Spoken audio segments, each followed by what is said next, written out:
Gusto ko lang i-share yung buhay ko dati. Tawagin nyo lang akong Iman, 50 years old, may asawa at may isang anak na ngayon. To make the story short, 5 kaming magkakapatid, ako ang panganay. Mahirap lang kami dati, pinagkakasya lang namin ang half kilo na bigas. Tatrabaho lang ang tatay namin sa kampo, isa siyang tagapaglinis at si nanay naman may sakit, leukemia. Dahil sa kahirapan namin, wala kaming panggamot ni nanay. Kitang-kita ko ang panghihina ni nanay pero lumalaban pa rin siya. Pero di nagtagal ay binawian siya ng buhay. Sang araw niyan ay hinatid kami ni tatay, ako at ang isa kong kapatid pa Maynila para doon manirahan at magtrabaho sa isang asyendero at baka daw makapag-aral pa kami. Kasi ayaw niya kaming lumaki sa probinsya. Di na daw kami kayang buhayin ni tatay at ang kinikita niya sa kampo ay kulang lang para pangkain. Sa totoo lang ay naawa ako kay tatay at naintindihan ko siya. Pumunta na kami sa asyenda ay akala namin maganda ang buhay namin doon pero di pala at di rin kami nakapag-aral. Sa katunayan nga ay mas masarap pa ang pagkain ng aso kaysa sa amin ng kapatid ko. Nang di na namin kaya ay lumayas kami. Sa edad no na 18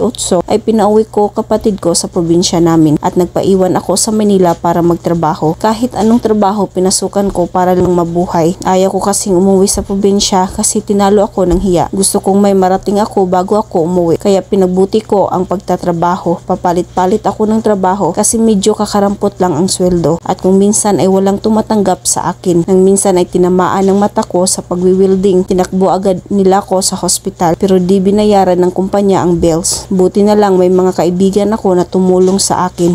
Nang mabuti na ang mga mata ko ay di na nila ko tinanggap. Nagpalaboy-laboy ako pero di pa rin ako pinabayaan ng nasa itaas. Nakita ko noon nung matandang mag-asawa, inalukan nila ako ng trabaho, isang tagagawa ng hollow blocks. Di man ako marunong pero pinagsikapan kong matuto. Nagustuhan nila ako, nakita nila ang pagsisikap na ginawa ko. Kaya ang ginawa nila akong tagapagpamahala. Umalis kasi sila sa bansa paminsan-minsan at pumupunta sa Amerika para bisitahin ang mga anak nila na nag-aaral doon. Naging tapat ako sa mag-asawa. Kahit anong utos nila ay sinusunod ko. Lumipas ang mga taon at malaki na ang naipon ko. Pero sa di inasahan ay namatay si Sir dahil na rin sa katandaan niya. Nang mailibing si Sir ay akala ko ipapasara na ni Madam ang paggawaan ng hollow blocks pero di pala.